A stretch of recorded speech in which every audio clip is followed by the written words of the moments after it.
Welcome back to the channel. I'm Marlon Watts, co-owner and CEO of WRLDINVSN. In today's video, we're going to cover the top mistakes that most brand owners make when starting or scaling their brand, all right? We want to also award a lucky brand owner with $1,000. I just need you to click the link inside the description, sign up for the giveaway, and you'll be notified if you win, all right? I need everybody to make sure you share this video with somebody that will get value out of it. Like, subscribe to the channel, run us up. Let's go get straight into it. You have to become a better entrepreneur so you can make more money. Like, the goal is not to make a lot of money.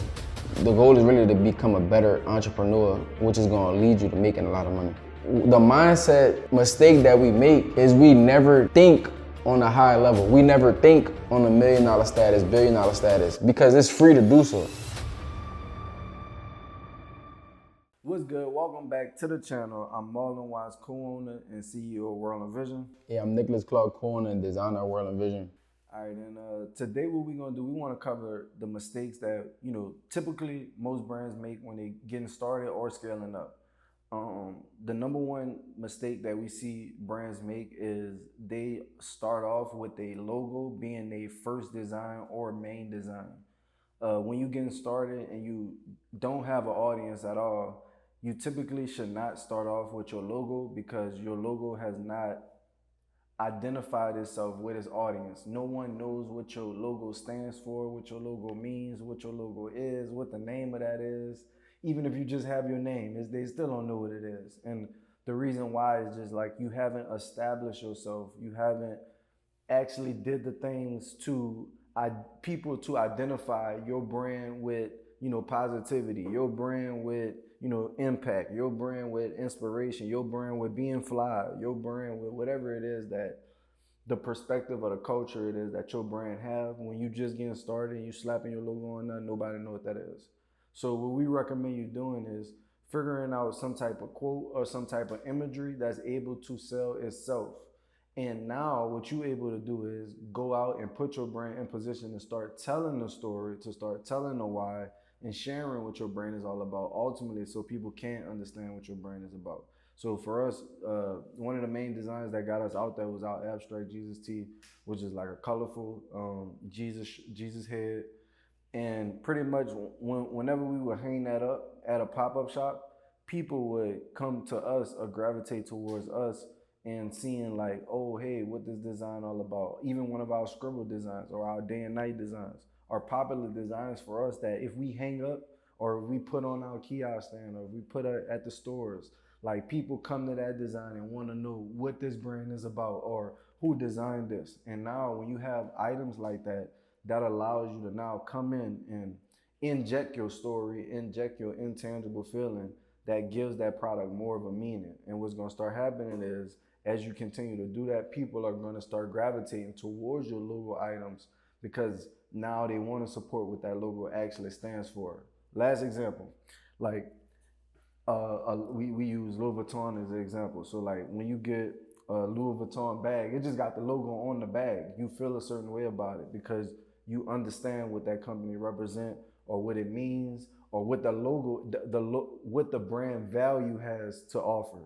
Right now, when you start your brand, nobody knows what your brand value is just yet. So if you had your same bag with that on, people may not just put that on side they on their counter or on their rack, and it automatically screams something to somebody. So all we want you to do is start thinking about it in that way, and not just slapping your logo on the shirt the first thing you do. Yeah, and I add to that because one thing that you like to even get more specific is some brands, they have a name that can be sold as the name, but then they have brands like us that have a symbol that nobody knows our symbol. So when you specifically talking about the logo, we also could clarify like a symbol or like a phrase that might be your logo. And I would say sometimes people can name their brand strategically to where they can sell their logo. For example, God is dope, yep. Right? Their box logo says God is dope. And in a perfect world, like somebody could walk out with a God is dope shirt and people can relate because their logo is pretty much a phrase or a quote that people can easily read. Anybody, like a third grader, could read it. So I would say, to even get more specific, when we talking about not putting your logo on a shirt, if your brand, is called Chase, and you have a Vault, symbol, you might not want to put that directly on the shirt because Chase what? Like it ain't nothing that finishes that logo off or identifies that to a specific emotion or feeling. So I would say you gotta identify your brand. For us, WRLDINVSN was nothing until we made it into something. Meaning, WRLDINVSN became about trusting in your vision. But if somebody just read WRLDINVSN, that's not the first thing that they'll take away from it. Correct. It wasn't until we started to make videos and create content to get people to understand what WRLDINVSN is. Correct. So if you are a brand like WRLDINVSN, where you created a unique name that the world never had, the world never been exposed to, you will want to create a design that gets your brand name out there. And this design shouldn't have your brand name on it. It should pretty much be something that can represent your brand. So for us, it was the Jesus tee, right? Everybody could look at that shirt and say, oh, that's Jesus on the shirt. And it can easily spark conversation, spark curiosity, and allow people to decide if they want to purchase or not. Yep. But if we just put WRLDINVSN across the t-shirt, it wouldn't be super likely for somebody to buy it when we first got started. Like, for example, this shirt on me, it say, don't quit just because they can't see your vision. You can relate to that more rather than just saying WRLDINVSN across the body. Yep. So I want y'all to keep that in mind because you have to pretty much identify your brand and decide, like, if your brand called Money Talks, some people could relate to that the minute that they see it. But, if your brand is called something different, like WRLDINVSN, once again, like, you want to get a little bit more in depth and create designs that can get your brand out there. Yeah. Number two, one thing that I had was what we see a lot as well is like people using different like processing systems. So when you getting started, you want to keep everything in one. Specifically, we recommend using Shopify because they go and other platforms do as well at this point. But analyze your sales and they're gonna initially offer you funding to continue to grow your brand. So a lot of times, like when you just getting started, you don't have no other investors, no bank not trying to give you no money. You're not getting business credit cards. So what we saying is, when you are making sales, cash app sales, you still need to be logging that into your POS, whether that's you still logging in as cash, so that way that main payment processor, whether that's Square, Shopify, we recommend Shopify, is seeing all of your transactions, so that way they can analyze your sale and offer you the proper funding for you. That way you can grow your business the fastest. When we was getting started, traditionally we continue to leverage it was Shopify Advanced at that point, from like literally just getting $500 to $1,000 to $50,000, $100,000, and continue to use that to invest in merchandise.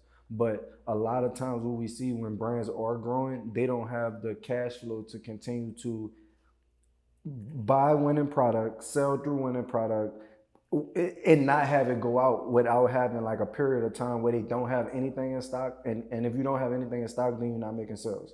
So we recommend keeping everything in one, so that way they can analyze your sales faster and you can get more funding, so that way you can fund your business.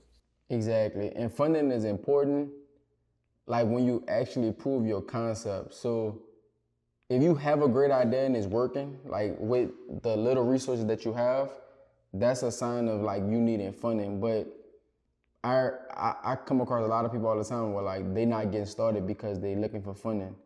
But it's so many creative ways where you could start, like even if you gotta save money to start your brand. And it's like, even with talking about this, it's like if you watching this video and you saying that you got like a lack of funds to start your business, like you gotta keep in mind like 80% of like small businesses or even like black-owned businesses, like we started with like our savings. So you just like, that's gonna be the barrier of entry. Like that's gonna be the first entry point. Like if you're not willing to save money or you're not willing to sacrifice until you have certain cash put aside to invest in your business, you don't really wanna do it. And you just getting funding right out without actually knowing if this is gonna work or not, 9 times out of 10 is gonna be unsuccessful because you're not spending time on like making what you already got work. Like I'm interested in funding somebody if they show me, man, I started my brand with 12 shirts and $120 like we did, and now we making $10,000 a month, $20,000 a month, $30,000, $100.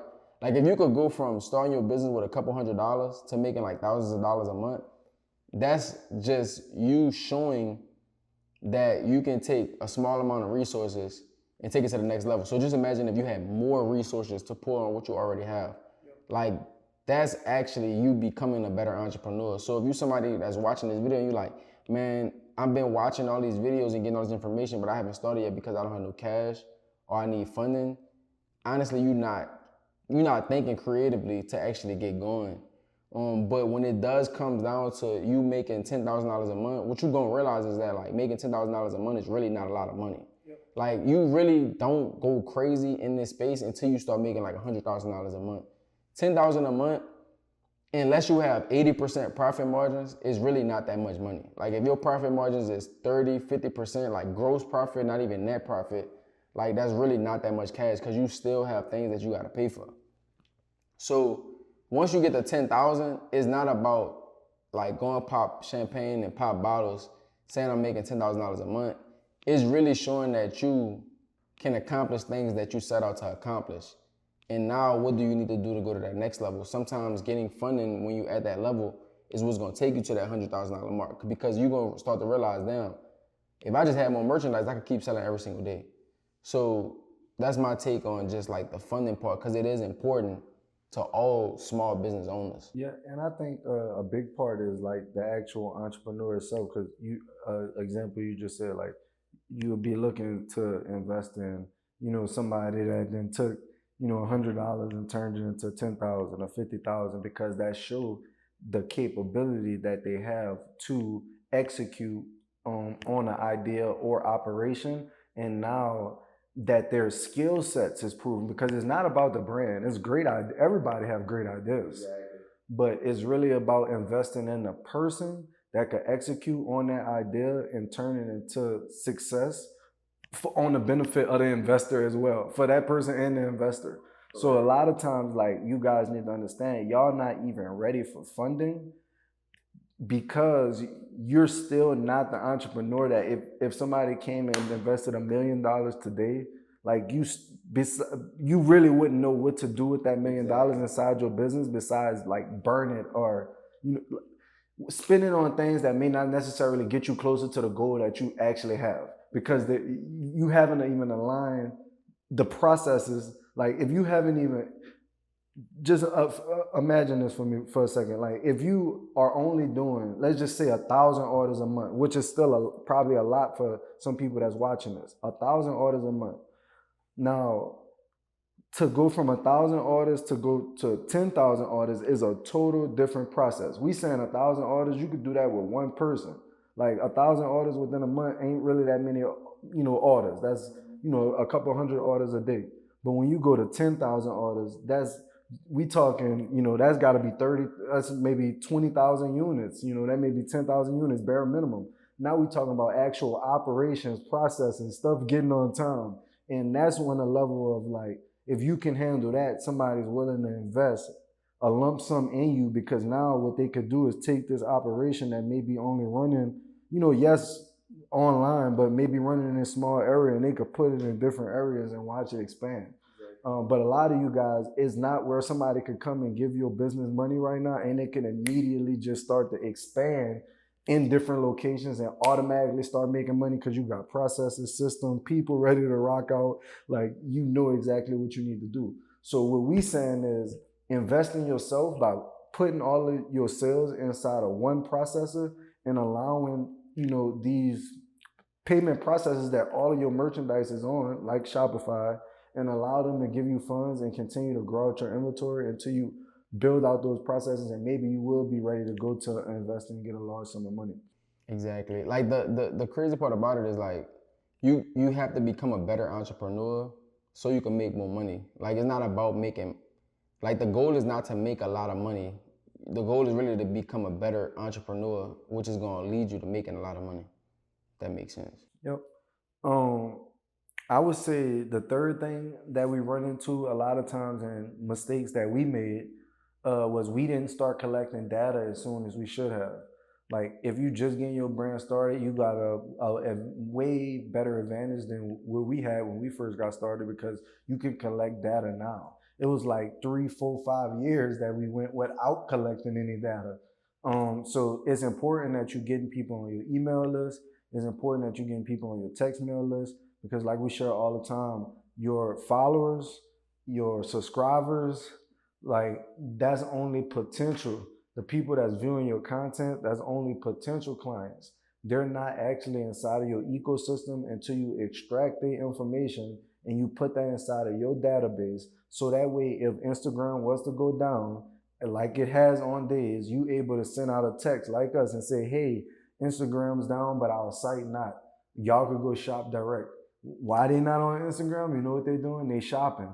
But that was only able to happen because we extracted the information from these platforms. We extracted the information from doing pop-up shops, and we put all of those people inside a list, and we begin blasting them with mass marketing through text and email. And what that's also going to do is allow your remarketing to be a little bit more affordable because let's just say we run Facebook ads and it costs $5 for somebody to purchase.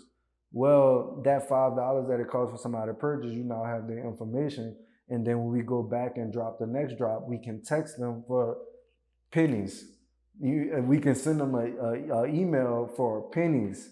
And instead of spending another $5 to maybe get a purchase, now that we have the information, we can convert them for pennies. So that's just going to be able to add to your retention marketing. And it's something that most startup brands don't have, or even brands that's scaling up, they're not even effectively using their data when they're making sales. Exactly. Like it's almost like you gotta think about it like subscription.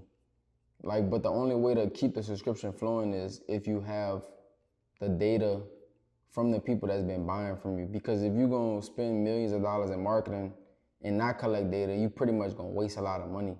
So running ads is not like to run ads to make immediate dollars. You make immediate dollars, but you don't really realize is you collect a lot of data that allows you to make money all the time. One other thing that we notice for number 4 is gonna be like continuing to like do pop-up shops or doing pop-up shops. When you getting your brand started or scaling up, like being present is one of the best ways to be present.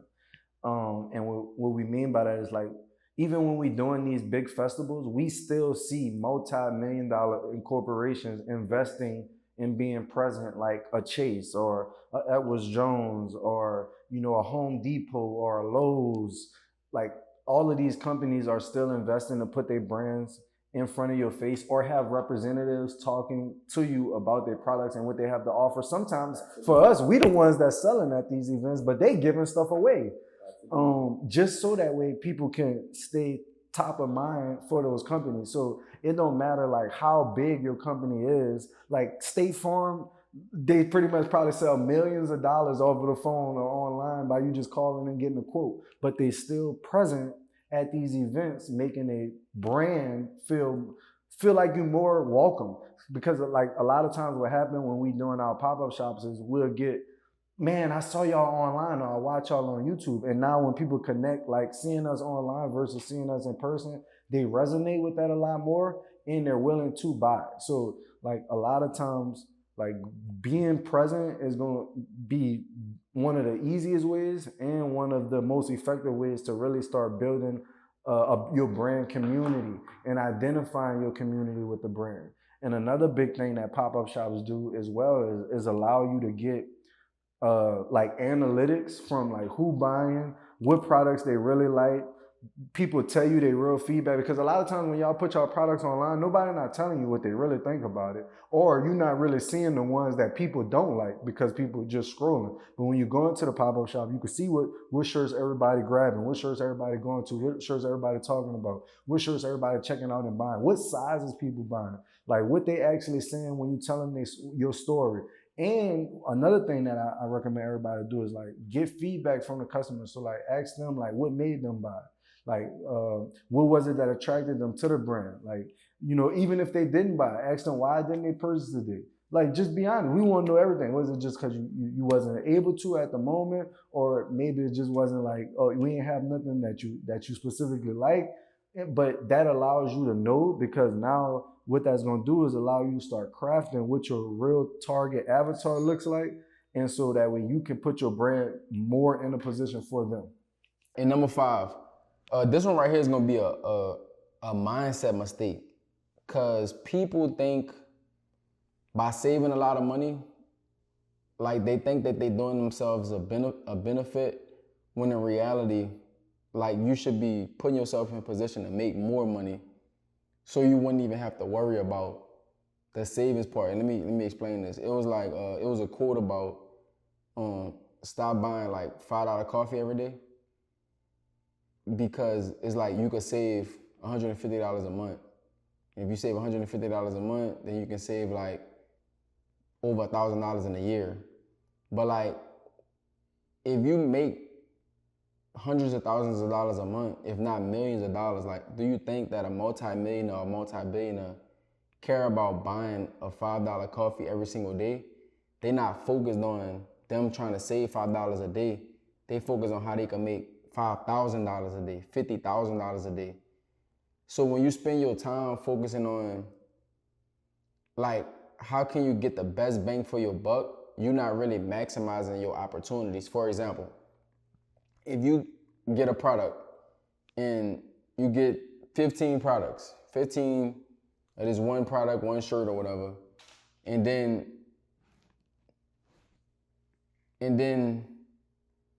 you sell all 15 of them. You double back and you get 15 again. Like, you really not doing yourself,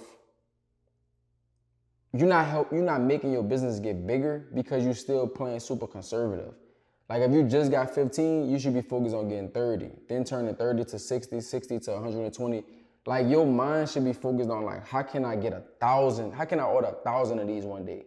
Because when you force yourself to make an order for 1,000 of these, you're gonna force yourself to sell 1,000 of these. So as an entrepreneur, like, always think where you wanna be instead of thinking on the level of where you are. Because when you think where you wanna be, you eventually get there. So if you're ordering 15 shirts a month right now, you should be really putting the numbers together to order 1,000 one day. And even if you don't got the money to order 1,000, you should still be calculating what that price is gonna be. Because what it allows you to do is find the money to actually do it. So the mindset mistake that we make is we never think on a high level. We never think on a $1 million status, $1 billion status, because it's free to do so. Like, you can literally like wake up today and act like you got $1 million in your bank account. Yep. And like really run your day like, man, how can I put together some $1 million invoices to turn my business to a multi-billion-dollar business? And when you put yourself on that level, and when you put yourself in that mind frame, you get so creative to where you start like figuring out things that you can do. For example, if you find a product right now and you're like, damn, if I had $20,000 to buy this amount of shirts, I could make $100,000. You might have a friend or a family member that got a $20,000 credit card. You get what I'm saying? And now, I mean, obviously you got to put the deal together, but that's you being an entrepreneur. You ain't never had nothing, but then you identify somebody that might have the resource, and then you start thinking about, man, how can I put a deal together to allow this person to use their resources to help my business?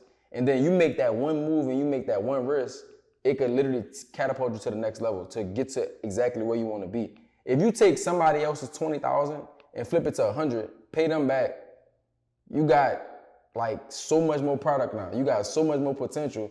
And it was only because you thought your way there. You never even had the money, but you thought your way on a level of success, and that's what made you get to where your thinkings was, if that makes sense. Yep. And I'll just leave y'all with this. Even from the simple fact of, doing everything yourself. Even when we go back to the pop-up shop scenario, like a lot of y'all gonna be doing your pop-ups, when you first get started. We always recommend from our distribution strategies going from backpack method, pop-up shops, kiosks. So eventually when you at the point where you have distribution every day, whether it's a kiosk store, mobile van, whatever it is, other stores selling your product, like you gonna figure out how can, eventually, like if you there, you're gonna realize that, okay, well, we could make 10,000, 20,000 with me here, but that's all we can make because this is all I could do. And you're gonna be like, okay, eventually, like, why would I pay somebody when I could just do this myself and make this money? But when you go and pay somebody and have them there, let's just say, even if you take a little decrease in revenue, but now you have time, you can go open up another location, or you could be doing pop-up shops, or you could be making content, growing your online. And so now you're actually being able to maintain more, even though you're paying somebody now. And let's just say you may be paying them more than what you was paying yourself, but in reality, you getting time to continue to grow your business. Exactly. But man, we appreciate y'all. I'm Marlon Watts, co-owner and CEO of WRLDINVSN. Yeah, I'm Nicholas Clark, co-owner and designer of WRLDINVSN. And we out, baby. Thank y'all for tuning in. Let's get it.